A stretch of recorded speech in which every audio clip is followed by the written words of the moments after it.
안녕하세요. 돈에 대한 독한 이야기, 돈독한 이야기, 돈독톡 진행의 강채원입니다. 사람마다 처한 상황이 다른 만큼 재무관리의 목적 역시 다를 수밖에 없는데요. 그만큼 나에게 맞는 재무관리 설계 방법을 찾는 것도 사실 굉장히 어려운 일입니다. 이런 고민 갖고 계신 분들 위해서 저희 24시간 무료 상담 열어놓고 있는 거 아시죠? 전화번호 02-2077-6252번으로 전화 주셔도 되고요. 문자는 단문 013-3366-8289번, 장문은 샵 0988번으로 언제든지 열려 있으니까요. 상담 주시면 되겠습니다. 자, 본격적으로 저희 정욱의 돈에 대한 독한 이야기, 돈 버는 토크 돈독톡 시작해 보도록 하겠습니다.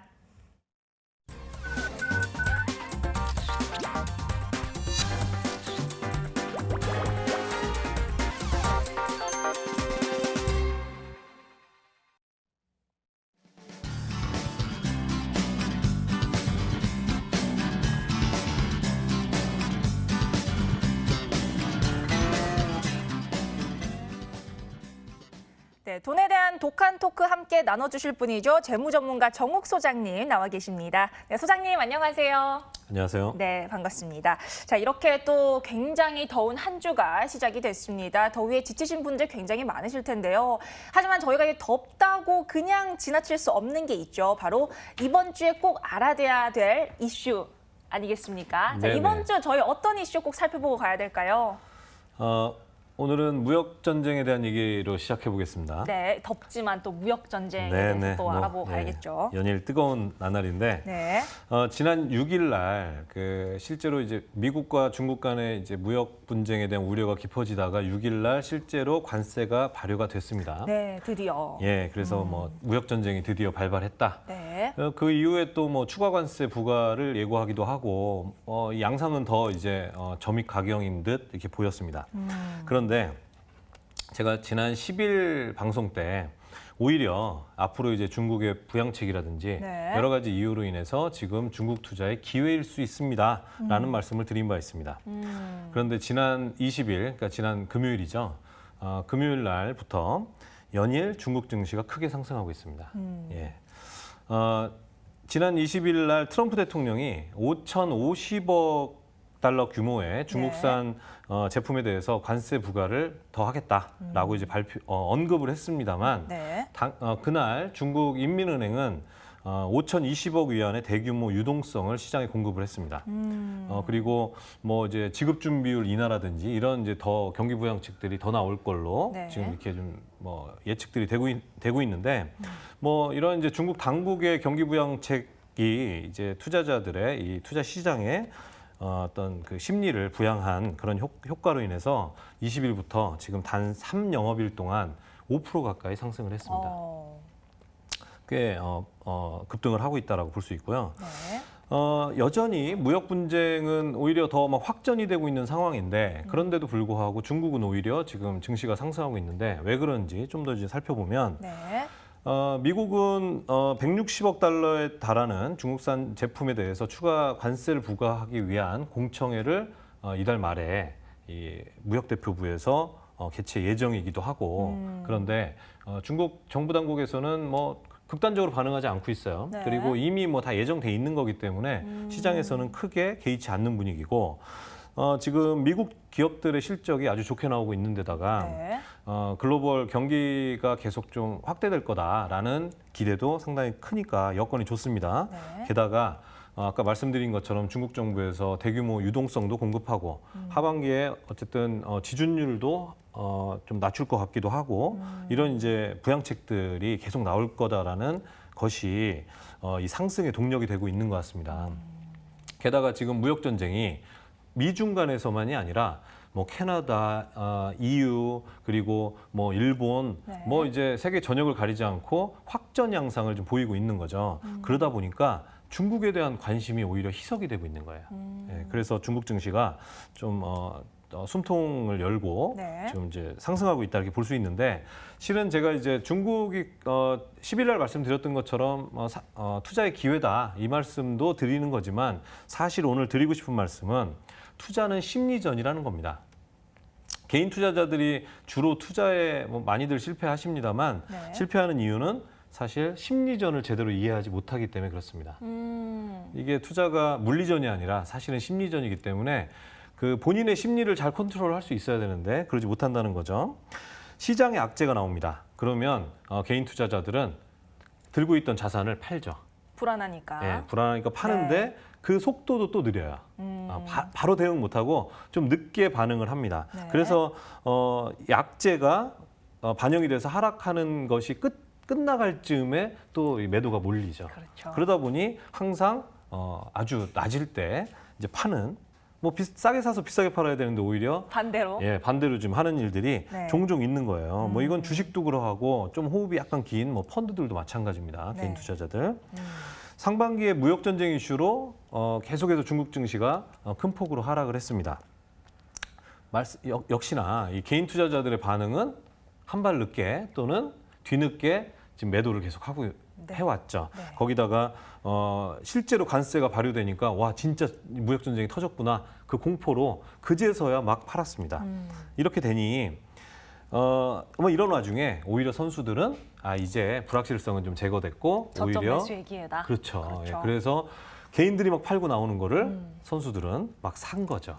예, 뭐 이제 이런 모습은 사실 흔히 볼 수 있는 겁니다. 조금만 신경 써서 보면. 네. 자, 이런 말이 있습니다. 악재에 사고 호재에 팔아라라는 격언이 있습니다. 뭐 이 말 들을 때는 뭐 끄덕끄덕하지만 사실 악재에 팔고 호재에 사는 네. 그런 식으로 투자하시는 분들이 아주 많으십니다. 그렇죠. 그러다 보니까 개인들은 주로 손해, 그리고 소위 선수라고 할 수 있는 외국인 기관들은 주로 수익을 많이 내는 거죠. 네. 그게 뭐 현실입니다. 그래서 다시 한번 새기겠습니다. 악재에 사고 호재에 파십시오. 그런데 알고도 그게 안 된다면 뭐 방법은 쉽습니다. 직접 투자 안 하시면 됩니다. 네.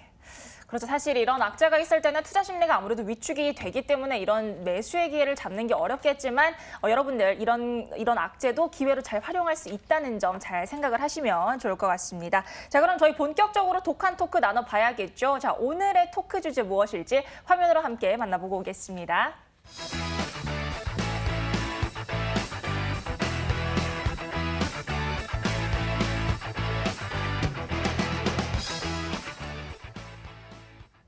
네, 오늘 주제 우리 집 가난하게 만드는 보험 바로 제 4탄입니다. 매주 굉장히 반응이 뜨거운데 저희가 사실 이미 3탄까지 말씀을 드렸는데도 아직도 전해질 드릴 게 많아서 저희가 4탄까지 지금 내놨어요. 사실 시청자 여러분들 입장에서는 이렇게까지 내가 신경 써야 될 게 맞나라고 생각을 하실 수도 있을 것 같은데 그래서 오늘 정욱 소장님이 쉽게 이해하시라고 또 사례를 들고 나오셨다고 합니다. 자, 오늘 저희 어떤 사례로 살펴볼 수 있을까요? 네, 저는 아직도 배가 고픕니다. 아직도 배가 고픈 정욱 소장님. 여전히 이제 보험이 네. 우리 가정을 부유하게 만들거나 안전하게 하기보다는 가난하게 만들고 있는 그런 광경들을 뭐 계속 만나요. 뭐 어제도 뭐 그런 사례들 계속 상담을 하고 네. 말씀을 드리고 하는데 뭐 이제 방송을 통해서 그래서 그 말씀들을 다 드리고 있는 거 아닙니까? 네. 지난주에는 사례로서 이게 같은 가정입니다. 같은 가정인데 제가 그동안 쭉 앞서 말씀드렸던 이론적인 측면에서 어떻게 보험이 우리 가정을 가난하게 만드느냐에 네. 대한 사례를 지난번에는 아내분의 보험을 가지고 말씀드렸고요. 아내분도 결국에는 뭐 보험을 종신보험도 해지하시고 뭐 불필요한 운전자 보험도 해지해서 그냥 자동차 보험에 특약으로 넣는 방식으로 하고 네. 그래서 보험료를 9만 원 넘게 줄이고 그렇죠. 대신에 이제 보장은 필수 보장들을 더 늘리는 방식으로 리모델링하는 것을 네. 우리 가정을 가난하게 하는 게 아니라 오히려 이제 기대대로 가정을 좀 부유하게 만들 수 있는 방향으로 바꿔드렸어요. 네. 오늘은 그 남편분의 사례를 말씀드릴 겁니다. 지금 앞부분에 이제 아내분 지난번에 했고 오늘은 이제 남편분 그리고 다음 주에는 이 아들들의 사례까지 하면 뭐 모든 걸 다 짚지는 못하겠지만 네. 이 가정의 사례가 되게 좀 대표적이라서 여러분들 지금 시청자분들이 우리 집은 어떻지라고 참고할 만한 그런 사례가 좀 완성이 좀 될 것 같습니다. 네. 자, 저희가 오늘 가지고 온 남편분 같은 경우에는 55세 남성이신데 이 고혈압 그리고 당뇨의 병력이 있는 유병자세요. 사실 유병자분들 같은 경우는 뭐 보험 가입 요건도 까다롭고 보험료에 아무래도 좀 더 민감할 수밖에 없거든요. 그래서 오늘 보시는 분들 굉장히 좀 많은 도움이 되실 것 같은데 저희가 사례를 좀 보면서 설명을 들어보도록 할까요? 네네. 6개월 전에 과로로 쓰러진 적이 있는 55세 남성입니다. 그리고 고혈압, 그리고 당뇨병력이 있으시고 지금 약을 꾸준히 드시고 계세요. 네. 많은 시청자분들이 이 정도면 뭐 보험 뭐 새로 가입도 못할 거고 그러면 그냥 유지가 최선 아니냐 이렇게 생각하실 수 있는데요. 최근에는 사실 이제 우리가 병원을 가는 어떤 의료 서비스가 좀 많이 좀 그 접근성이 높아지다 보니까 전 국민의 좀 과장해서 얘기하면 전 국민의 유병자화 뭐 이런 경향이 있죠. 유병자라는 거는 보험업계에서 얘기하는 병 이력이 있는 좀 무거운 병에 대한 그렇죠. 이력이 있거나 지금 네. 현재 갖고 계신 분들을 유병자라 표현하는데 네. 너무 그런 분들이 많아지니까 그렇죠. 예, 보험사들이 영업하는데 이제 제약이 있는 거죠. 과거의 기준으로는. 그래서 이런 이 병력이 좀 네. 무거운 병력이 있는 분들도 가입하실 수 있도록 그런 상품들이 좀 많이 나오고 있어요. 네, 그렇죠. 그래서 지금 요분 6개월 전에 과로로 쓰러지시고 그리고 고혈압, 당뇨병 그 약을 계속 드시고 계신 분도 리모델링이 충분히 가능하다는 거를 보여드리면서 네. 역시나 뭐 가입하는 게 중요하겠습니까? 우리 집 가난하게 만들고 있는 보험을 줄일 수 있고 그러면서 보장을 늘릴 수 있는 걸 보여드리도록 하겠습니다. 그렇죠. 이 가입만 한다고 사실 다 되는 게 아니고 정말 꾸준하게 관리가 잘 돼야 이 보험들이 우리 집 가기를 갉아먹지 않을 텐데요. 자, 그럼 저희 일단 문제점부터 한번 짚어보도록 할까요? 네네. 이 남편분이 가입하고 계신 보험은 세 가지 상품입니다. 네. S생명의 종신보험, 그리고 A생명의 암보험, 그리고 K손보의 건강보험 세 가지를 가입하고 계시고요. 네. 보험료 총 합이 48만 7,752원입니다. 재산과 소득에 따라 뭐 다를 수는 있겠습니다만 이게 저축성 보험 하나도 없이 네. 보장성 보험으로만 50만 원에 육박하는 보험료를 내고 있다는 건 확실히 많이 내고 있는 겁니다. 예. 아무리 뭐 돈을 많이 버신다고 해도 저는 굳이 이렇게 보험 50만 원씩이나 보험료를 낼 필요가 있을까? 이분의 조건에서 네. 이런 강한 좀 입장을 갖고 있고요. 이분 보험들의 이제 그 특징들 중에 문제가 되는 부분들만 이제 뽑아서 보면요. 첫 번째로 불필요한 사망 보장을 많이 갖고 있고 그 보험료를 또 비싸게 내고 있다는 거죠. S생명 종신보험에 종신사망, 종신토록 사망보험금을 한 번은 준다는 네. 이 종신사망 1억 원을 가입하고 계십니다. 그리고 가족 수입 보장이 있어요. 이것도 일종의 사망 보장이죠. 네. 사망을 하면 가족들에게 이제 생활비를 조금씩 주는 건데 요거는 이제 2022년까지니까 몇 년 남지도 않았어요, 보장 기간이. 그러네요. 예, 뭐 사망 사건이 발생한다 하더라도 네. 보장은 크게 못 받고요. 근데 아무튼 중요한 건 이 자녀분들이 제가 지난 시간에도 말씀드렸지만 20대 초중반이에요. 아직 어리세요. 아니 아직 어리기도 하지만 20대 초중반이면 그러니까 부모의 사망 보장이라는 건 사실 자녀들이 아직 독립하기 전에 엄마 아빠가 그 부양의 책임, 교육의 책임을 다 하지 못하고 세상을 떴을 때 자녀들 인생에 충격이 있기 때문에 가입하는 게 사망 보장이죠. 네. 그렇기 때문에 20대 초중반이다. 지금 군대 가 있고 그렇다면 아빠가 사망 보장을 가입하고 있을 이유가 없다란 겁니다. 제가 지난번에도 말씀드렸습니다만 저는 이제 10대 중반에 저희 아버님 돌아가셨어요. 근데 그래서 저는 좀 말씀을 좀 쉽게 좀 드릴 수도 있는 걸 수도 있는데요. 네. 10대 부모님이 돌아가시면 이 남겨진 자녀의 인생에 치명적입니다. 굉장히 타격이 클 수밖에 없죠. 네네. 그런데 아직 독립하기 훨씬 전이니까. 그렇죠. 그런데 20살이 넘었는데 네. 부모님이 돌아가셨다고 해서 인생이 상당히 꼬이거나 뭐 치명적이다라고 말하기는 좀 어렵습니다. 네. 물론 뭐 그런 일은 없는 게 당연히 좋지만요. 네. 그래서 여기 종신사망 1억 원은 20대 초중반의 자녀들을 두고 있는 55세 남성에게 필요한 보장이 아니다라는 겁니다. 네. 그리고 보험료는 지금 여기 30만 7,500원이 종신보험의 보험료인데 이 중에 이 사망 보장하는 데 들어가는 돈이 3분의 2가 넘습니다. 네. 20만 원이 넘어요. 네. 그러니까 불필요한 곳에 아주 쓸데없이 돈을 많이 내고 있다는 거고요. 네. 만기가 좀 짧게 갖고 계세요. 70세면 좀 짧긴 하네요. 예, 예. 네. 뭐 젊은 사람이 이렇게 짧은 보험 드는 거는 어떻게 보면 합리적일 수 있습니다만 55세의 이제 이 피보험자 기준으로 70세가 만기다. 그럼 상당히 짧고요. 15년밖에 안 남았습니다. 그렇죠. 네. 그리고 A생명의 암보험에도 이제 3년 정도 남은 암보험이기 때문에 이것도 좀 짧죠. 이 보장 기간이 짧다는 것도 손을 좀 봐야 되겠고요. 네. 그리고 K손보의 건강보험은 다른 건 다 좋은데 가성비가 나쁘고 그리고 아주 잘 자란 어떤 보장들을 많이 갖고 있어요. 그러니까 대표적으로 뭐 일당 2만 원씩 하는 입원 특약들 뭐 이런 게 꼭 필요할까요? 네. 그리고 뭐 몇만 원에서 기껏 해봐야 200만 원 받는 이런 특약들 또는 골절되면 20만 원, 깁스하면 10만 원 이런 것들이 많이 있어요. 근데 운전자 특약은 사실 자동차 보험에다 그냥 붙이면 되지 따로 네. 이렇게 할 필요가 없으니까 빼라는 거고요. 네.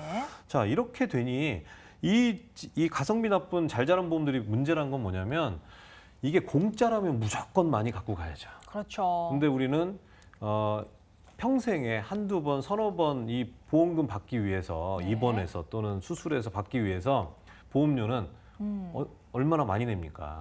그럼요. 매달 냅니다. 네. 평생에 손꼽을 사건에 보장하는데 그 보장이 기껏해야 많이 줘도 200인데 그 보험료는 매달 내면요.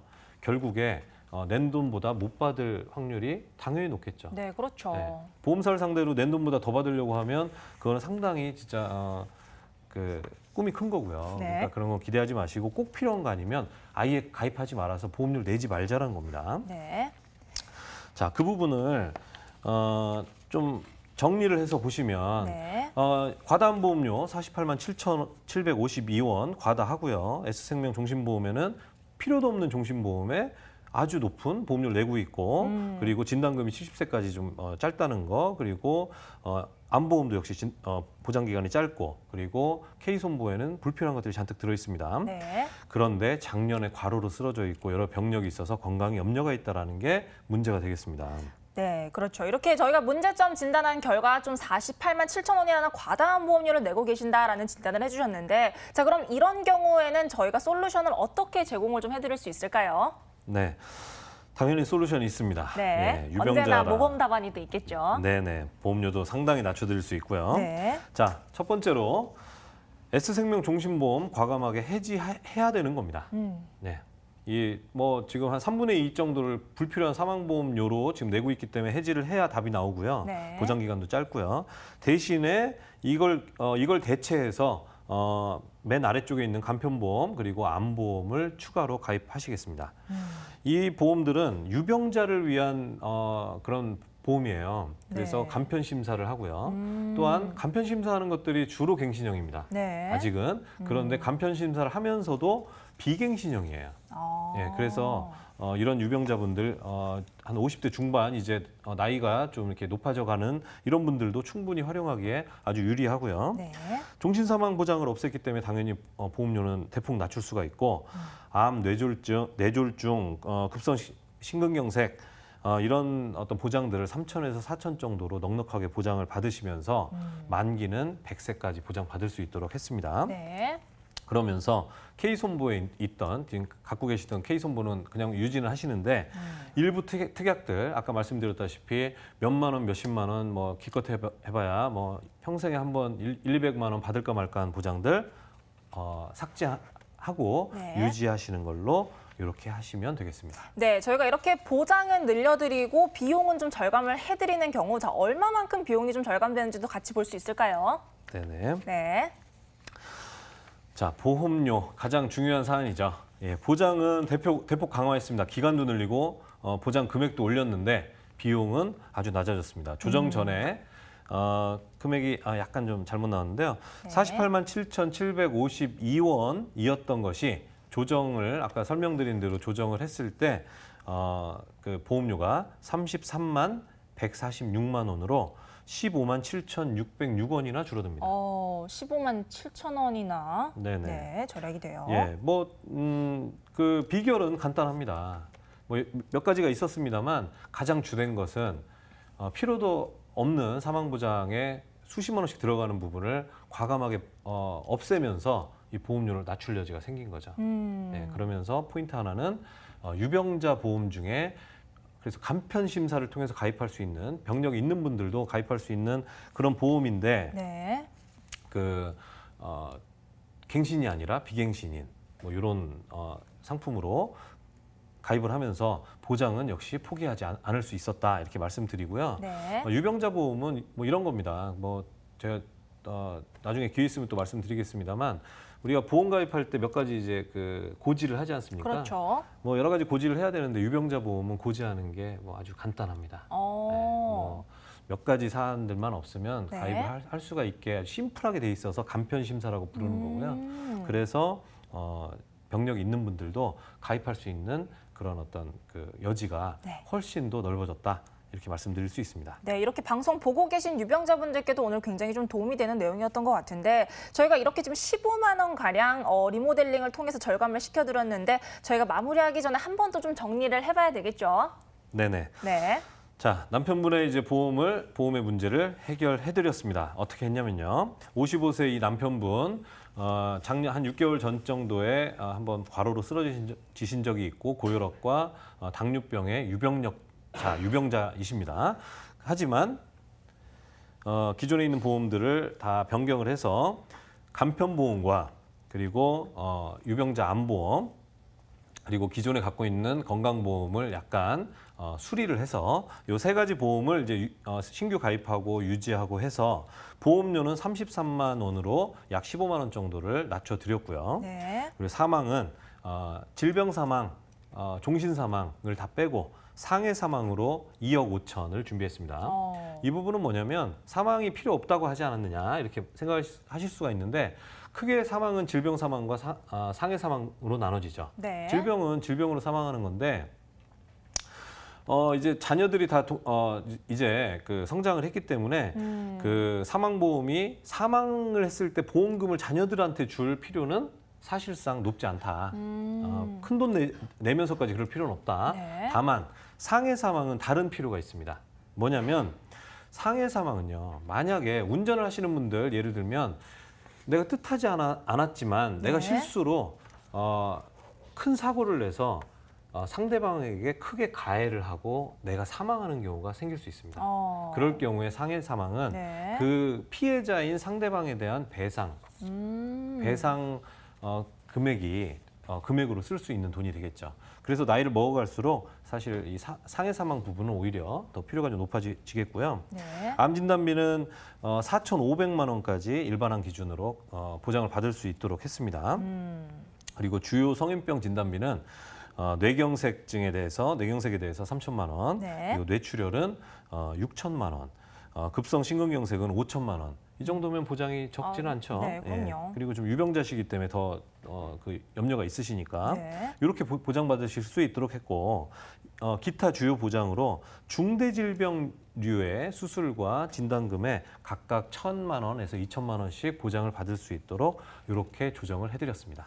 네, 이렇게 해서 저희 오늘은 이 유병자이신 55세 남성분의 보험 가입 사례를 바탕으로 좀 진단을 해드렸는데요. 부자가 되기 위해서 들어놨던 보험이 내 가게를 갉아먹고 있지는 않은지 다시 한번 가입만 하지 말고 꾸준히 관리하는 자세 한 번 더 생각하시면 좋을 것 같습니다. 자, 저희 지금까지 돈독한 토크였고요. 저희는 내돈 사용 설명서로 다시 돌아오도록 하겠습니다.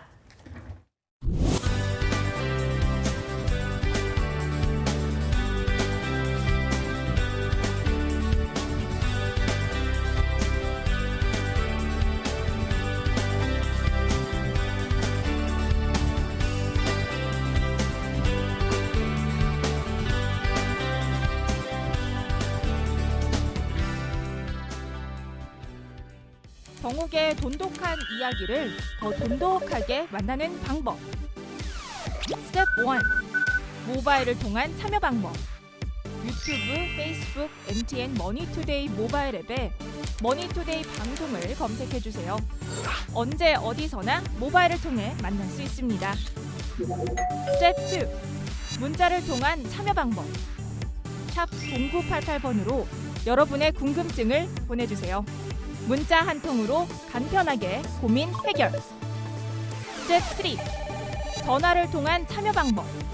1대1로 자세하게 무료 상담 받고 싶다면 02-2077-6252번으로 지금 바로 상담 받으세요.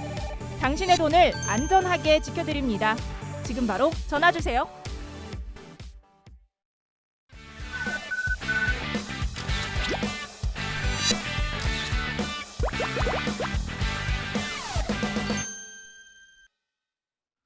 네, 당신을 성공시켜야 성공하는 남자 정욱입니다. 그동안 내 변액보험을 부탁해 시리즈를 계속 말씀드리고 있습니다. 오늘은 관리하는 관리자인가 아니면 판매하는 설계사인가 라는 타이틀로 시간을 가져보도록 하겠습니다. 제가 오늘 맨 첫 코너에서 개인들은 투자에 나서는 개인들은 주로 손해를 보는 구조에 대한 말씀을 드렸습니다. 심리전 말씀을 드렸는데요. 사실 자산가가 아니면 은행이든 증권사든 어딜 가도 자산 관리 받는 것이 쉽지가 않습니다. 그런데 제가 지난 시간들을 통해서 이 변액보험이라는 것이 사실은 상당히 강력한 자산 관리 도구가 될 수 있다라는 말씀을 드려왔습니다. 하지만 우리 가입자들이 생업도 바쁜 가입자들이 이 관리를 직접 하기는 사실은 쉬운 일이 아닙니다.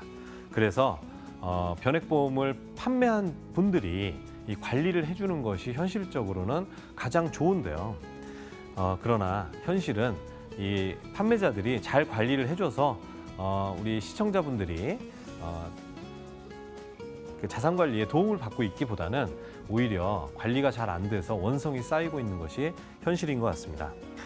그래서 오늘은 이 변액을 판매하는 우리 시청자분들의 그 관리자, 설계사들의 설계사들이 시청자분들께 이익을 줄지 또는 그렇지 않을지 알아보고 진짜 관리하는 관리자와 그 판매만 하는 설계사를 가려보는 방법 알아보도록 하겠습니다.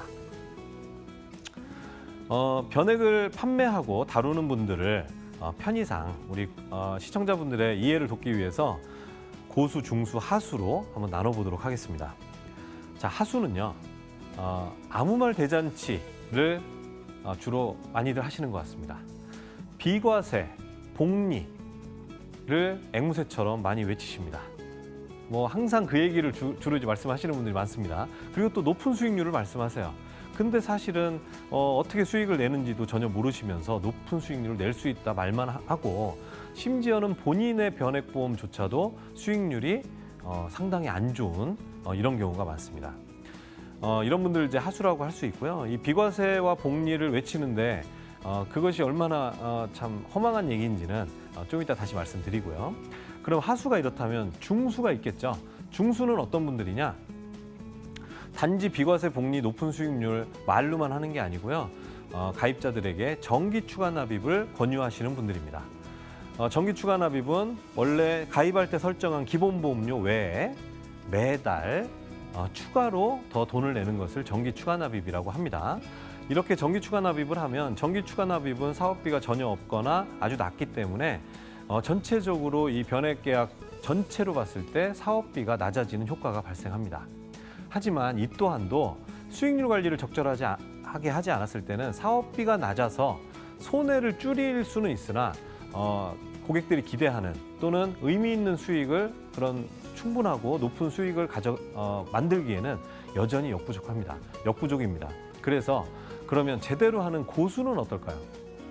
고수는요, 비과세 복리에 대한 개념뿐만 아니라 사업비를 낮추기 위해서 정기 추가 납입이 아니라 수시 추가 납입을 적극 활용하는 분들을 고수라 말할 수 있겠습니다.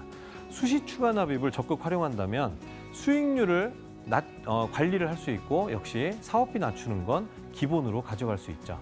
이렇게 됐을 때 사업비를 낮춰서 손해 가능성을 낮추면서 역시 동시에 수익률 관리를 통한 의미 있는 수익을 추구해 갈 수 있는 겁니다. 자, 여러분들의 지금 변액을 가입하고 계신 시청자분들의 관리자는 고수입니까? 아니면 하수입니까?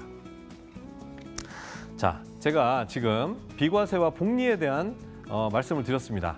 하수분들이 아무 말 대잔치 하듯이 어떤 뜻인지도 잘 모르고 비과세와 복리만 외치는 경우를 저는 참 많이 봤는데요. 그러면 비과세, 복리가 무슨 뜻인지 한번 자세히 짚어보도록 하겠습니다. 자, 비과세라는 건요. 여기서 말하는 비과세는 저축성 보험에 대한 비과세를 얘기합니다. 변액보험 역시 저축성 보험이기 때문에 비과세 효과를 볼 수가 있습니다. 비과세는 무엇인지 제대로 알고나 우리가 한번 그 혜택을 기대를 해봐야 되겠죠. 자, 비과세는 기본적으로 이자소득세 15.4%를 내지 않도록 과세하지 않겠다라는 것이 저축성 보험의 비과세입니다. 저축성 보험도 역시 저축 투자 상품, 변액보험일 경우는 투자 상품이기도 하죠. 투자 상품이기 때문에 보험료로 납입한 돈 대신에 나중에 중간에 찾거나 아니면 해지를 해서 받는 돈이 납입한 돈보다 더 많으면 그 차익 부분을 수익이라고 보아서 이 부분에 대해서 이자 소득세를 내게끔 낼 수가 있겠죠. 그런데 이게 이자 소득에 해당은 하지만 10년이 지나고 몇 가지 요건이 있습니다만 그 요건이 충족이 된다면 과세하지 않겠다라는 것이 바로 저축성 보험의 비과세 조건입니다. 이 비과세에는 단순히 이자 소득세만 들어있는 게 아니라 금융소득 종합과세도 피해갈 수 있고요. 나중에 연금 소득에 대해서도 연금으로 받을 때도 역시 전혀 소득을 내지 않습니다. 아주 좋은 효과지만요. 사실은 이 비과세에 우리가 잘 생각하지 않는 부분이 있습니다. 비과세 효과를 보기 위해서는 아주 중요한 전제는 수익을 내야 된다는 겁니다. 근데 아까 말씀드렸다시피 소수의 계좌들만 의미 있는 수익을 내고 있습니다. 그러면 수익을 내지 못하는 계좌들은 비과세 효과는 아무런 의미가 없다는 거죠. 예. 그 다음에 이제 복리 효과를 말씀드리면요. 복리 효과는 복리란 건 이렇습니다. 원금에 대해서 이자가 붙는 게 달리라면 이 원금에 대해서 이자가 붙은 이 이자 부분에 대해서도 계속해서 그 이자가 반복적으로 붙는 것을 복리라고 이렇게 설명할 수 있는데요. 요새와 같이 저금리 시대에는 이 복리 효과가 아주 미미합니다. 뭐 1%, 2% 수익이 났습니다. 그 이자 부분에 다시 1%, 2% 이자가 붙어봐야 이게 얼마나 효과를 내겠습니까? 얼마나 지금 이자가 낮은지 보자면요. 수익률을 1.8%라고 가정을 하면요. 40년이 지나야 내가 저축한 돈이 2배가 됩니다. 그만큼 아주 낮은 이자의 환경 속에 지금 있는 건데요. 거기다가 국내의 이 장기 금리형 상품들은 높은 사업비로 인해서 이 복리 효과가 더욱 잘 나타나지 않습니다. 지금 상황이 이러할진데 복리 효과를 얘기하고 수익이 나지 않거나 낼 가능성이 아주 낮은 그런 상품에 대해서 비과세만 얘기하는 게 무슨 의미가 있는지 모르겠습니다. 네, 그리고 앞서서 제가 이제 고수, 중수, 하수를 얘기할 때 추가 납입에 대한 두 가지 얘기를 했습니다. 하나는 정기 추가 납입, 하나는 수시 추가 납입인데요. 저는 중수가 사용하는 것이 정기 추가 납입이다 말씀드렸습니다. 여전히 정기 추가 납입은 아주 효과가 좋고 여러분들에게 적극 추천할 바가 아니라는 말씀인데요. 왜 그러냐면 지금 화면에서 보시다시피 정기 추가 납입은 이런 겁니다. 기본 보험료 외에 내가 추가로 내는데 매달 자동으로 출금이 되도록 설정해 놓는 겁니다. 그렇게 되면 이 그래프에서 보듯이 주가가 2만 원일 때 높을 때도 사고 떨어졌을 때도 사고 높을 때도 사고 떨어졌을 때도 사고 매번 자동으로 사게 되는 거죠. 이렇게 됐을 경우에 지금 이 경우 지금 화면에 나가는 경우에서는 투자 수익률이 0%입니다. 그런데 고수가 사용하는 정기 추가 납입은 어떤 것이냐? 수시 추가 납입, 죄송합니다. 수시 추가 납입은 어떤 것이냐? 주가가 높을 수도 있고 떨어졌을 수도 있고 높을 수도 있고 떨어졌을 수도 있습니다. 근데 높을 때는 사지 않고요. 상대적으로 떨어졌을 때 그때 일시적으로 추가 납입하는 것을 수시 추가 납입이라고 합니다. 이렇게 수시 추가 납입을 하면요. 당연히 쌀 때에 한 번에 다 몰아서 사기 때문에 지금 이 그래프에서 보는 케이스에서는 투자 수익률이 100%가 나게 됩니다. 지금 낮을 때 사고 그 이후에 많이 오르지도 않았어요. 이전에 더 높았을 때에 비해서 한 절반 정도밖에 안 올랐지만 시장 상황은 똑같이 아까 정기 추가 납입과 똑같이 갔지만 수익은 100%나 낼 수 있습니다. 굳이 자동으로 걸어놓고 비싸도 사고 싸도 사게 이렇게 해놓을 필요가 전혀 없다는 거죠.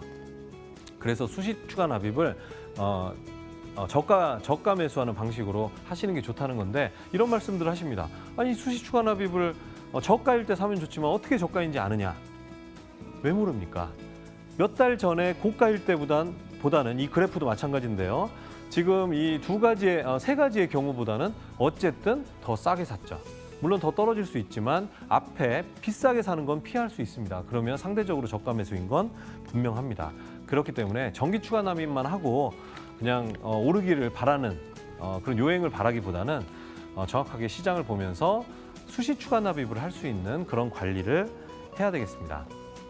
자, 그러면 제가 중소하수 고수에서부터 시작해서 지금 추가 납입하는 방법의 두 가지 차이, 그리고 그 비과세와 복리 효과가 정확하게는 어떤 의미이고 그게 그냥 말만 한다고 해서 될 문제인지 다 짚어봤는데요.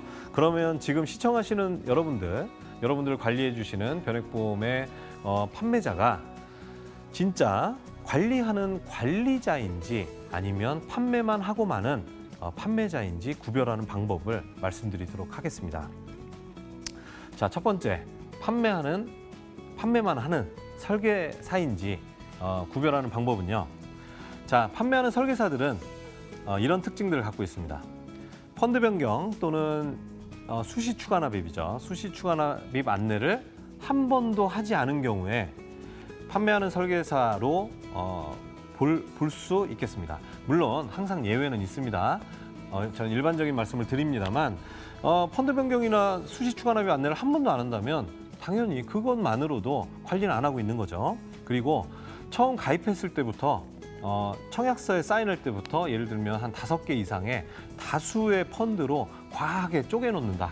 이랬을 경우에도 관리하는 관리자가 되기는 좀 어렵습니다. 왜냐하면 그렇게 잔뜩 쪼개놓으면 이거를 펀드 변경을 하거나 시장 상황에 따라서 대응하기가 어려워집니다. 대응을 하려고 하는 사람들은 그렇게 다수의 펀드로 잘 쪼개놓지 않거든요. 그리고 가입 초기부터 한두 번 정도는 안내하고 수년이 지났는데 안내가 없는 거예요. 이런 경우도 한두 번 안내는 했으나 그 이후에 계속 없다면 관리를 한다라고 좀 보긴 어렵고요.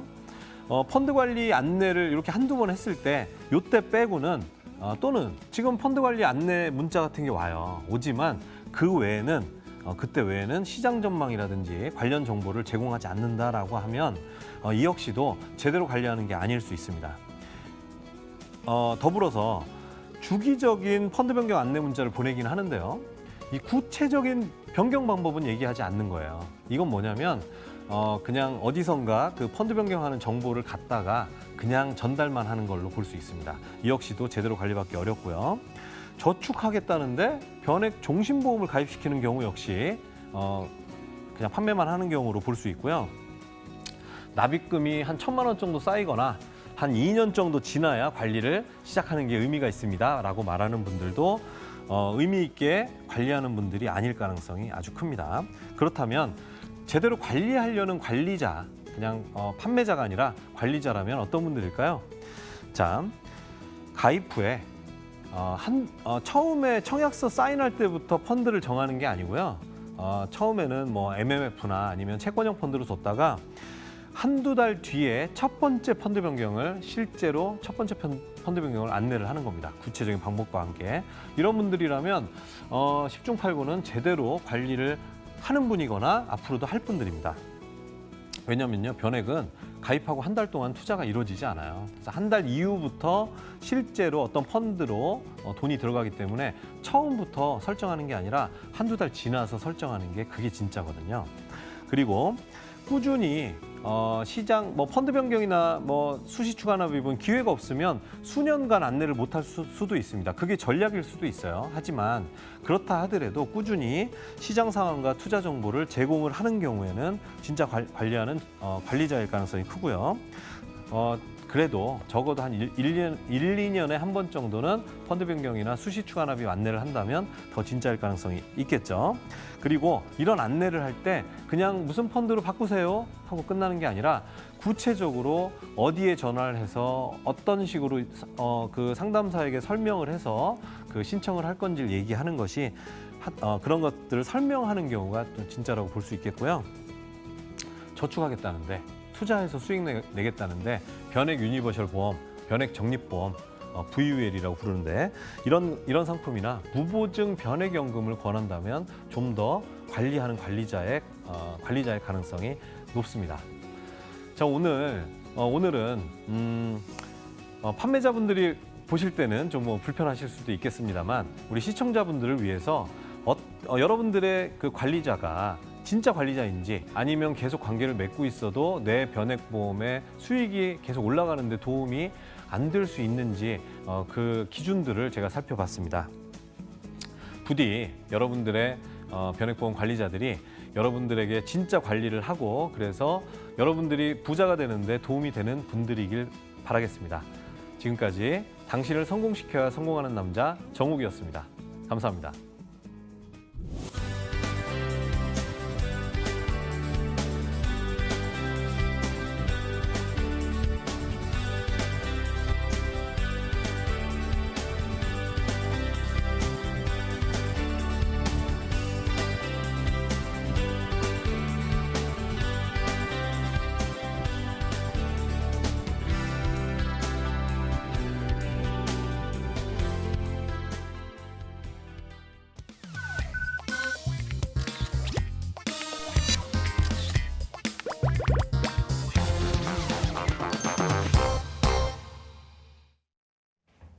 네, 정욱의 돈에 대한 독한 이야기, 돈독한 이야기 함께하고 계십니다. 저희 24시간 무료 상담 열어놓고 있는 거 아시죠? 전화번호 02-2077-6252번, 문자는 샵 0988번으로 열려 있으니까요. 언제든지 문의 주시면 저희 친절하게 상담 도와드릴게요. 자, 저희 이번 코너는요, 돈에 대한 독한 상담 코너입니다. 자, 오늘은 과연 어떤 사연 가지고 계신 시청자분이 저희 문을 두드려 주셨는지 저희 전화 연결돼 있으니까 한번 얘기 들어보도록 하겠습니다. 자, 안녕하세요, 시청자님.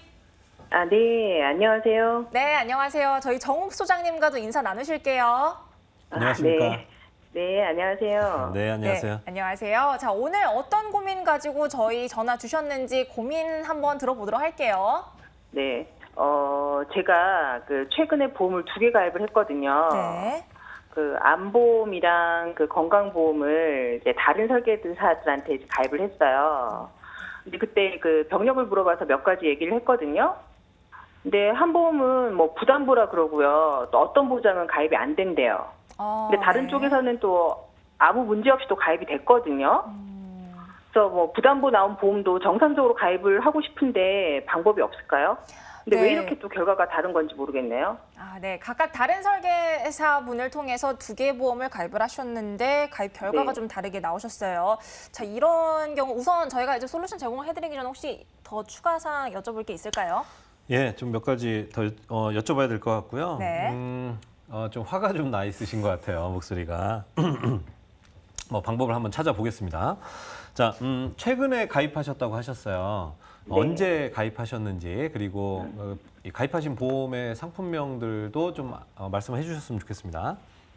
가입한 건 한 2주 정도 됐고요. 건강보험이라는 거는 하나손보의 실속 더한 든든 보장보험이고요. 암보험은 메리츠화재 알파플러스 보장보험이라고 돼 있네요. 아, 네. 지금 이제 건강보험이라고 표현하셨는데, 요게 이제 암이라든지 주요 성인병이라든지 뭐 입원 수술 특약들 뭐 이런 것들 특약들이 잔뜩 이렇게 좀 들어있는 골고루 들어있는 그런 어떤 보험을 말씀하시는 거죠? 네. 네네. 예, 그리고 이 메리츠의 암보험이라고 하신 건 알파 플러스라고 하셨는데 혹시 다른 거는 거의 안 들어있고 암 관련된 특약들만 들어있는 걸 말씀하시나요? 네, 맞아요. 예, 그러면 실례지만 가능하시면이 아니라 사실은 이 이제 병력 고지하신 부분을 좀 자세히 말씀해 주셔야 이 보험 가입 결과가 왜 이렇게 나왔는지 그리고 해결책이 뭔지 좀 말씀드릴 수가 있어요. 고지 내용을 좀 말씀해 주시죠. 제가 작년 10월에 허리가 아파서 병원에 갔었거든요. 근데 이제 디스크가 있다고 해가지고 도수 치료를 한 5번 정도 받은 게 있고요. 지난 1월에 건강검진 받았는데 자궁 근종 진단을 받았어요. 그래서 이 2가지를 고지를 했더니, 하나에서는 자궁하고 척추에 대해서 전기간 부담보라고 하더라고요. 네네.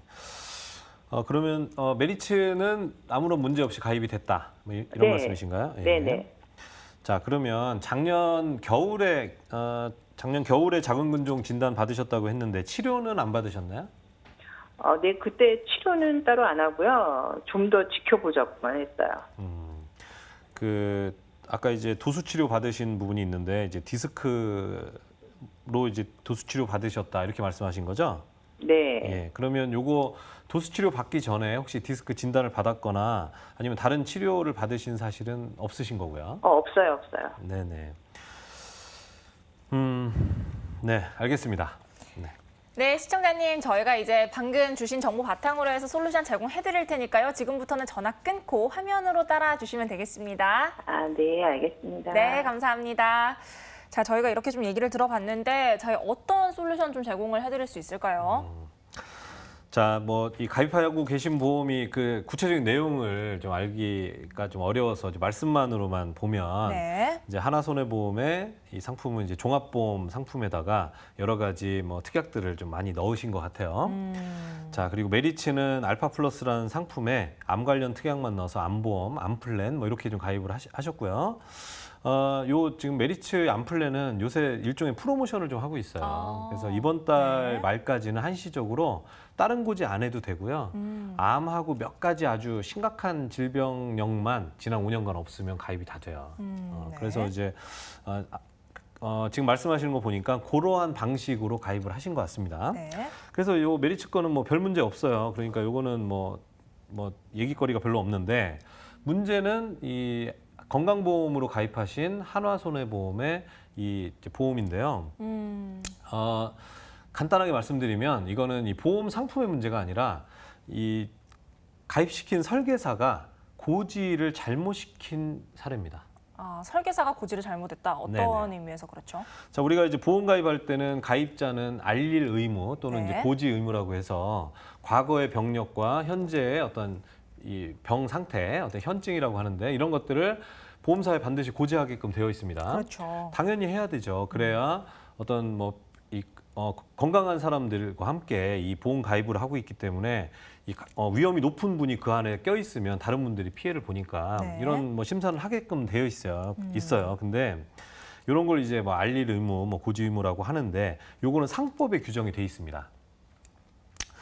상법에 규정이 돼 있어서 그냥 아무렇게나 해도 되는 게 아니고요. 현실에서는 요거를 알릴 의무를 어떻게 하게 돼 있냐면 이 청약서상에 알릴 의무 양식이 있어요. 청약서 사인할 때 보면 아마 다 보셨을 겁니다. 네. 예, V체크 이렇게 하게끔 돼 있는 아. 그 양식에서 묻는 것에만 대답하면 되도록 되어 있습니다. 그러면은 그런 경우 예를 들어서 양식에서는 묻고 있지 않은데 가입자가 생각했을 때 이건 좀 중요한 이력이다 하는 경우는 어떻게 되는 거예요, 그러면? 지금 말씀드린 것처럼 네. 이 알릴 의무에 청약서에 있는 알릴 의무에서 묻는 것이 중요한 거예요. 그러니까 묻지 않는 건 지금 현실적으로 우리 보험 가입하는 데서 중요하지 않은 거다라고 판단하시면 되는 거고요. 네. 보험사는 사실 우리 가입자에 비하면 힘이 세죠. 그렇죠. 네. 그 안에 변호사들도 있고 네. 여러 가지 힘의 불균형이 있기 때문에 이 당국에서는 그 불균형을 해소하기 위해서 그 양식에서 묻는 것만 가입하도록 돼 있어요. 이게 지금 그 양식을 좀 이렇게 보여드리면 좋은데 그럴 시간이 없어서 네. 제가 간단히 말씀드리면 이런 겁니다. 1번하고 2번은 지난 3개월간 병원 가서 무슨 치료받은 게 있느냐. 이건 좀 잘 자란 것도 다 고지를 해야 돼요. 3개월간은. 이게 없으면 지금 말씀하신 분은 3개월간의 이력이 없어요. 다 지금 보니까 이제 지난 겨울이거나 네. 1년 전, 1년 어쨌든 한 6개월 다 이상이니까 해당 사항이 없고 그 다음이 3년간, 세 번째가 1년간 어떤 추가 검사나 재검사를 고지하게 돼 있는데 그런 해당 사항도 없습니다. 그 다음이 4년간 입원을 했거나 수술을 했거나 7일 이상 치료를 받았거나 30일 이상 투약을 한 그런 건데 지금 말씀하신 건 전혀 해당이 없습니다. 그 외에 몇 가지가 있습니다만 병력에 대해서는 한 요 정도만 해당이 되면 되는데 네. 지금 전혀 문제가 없어요. 그래서 네.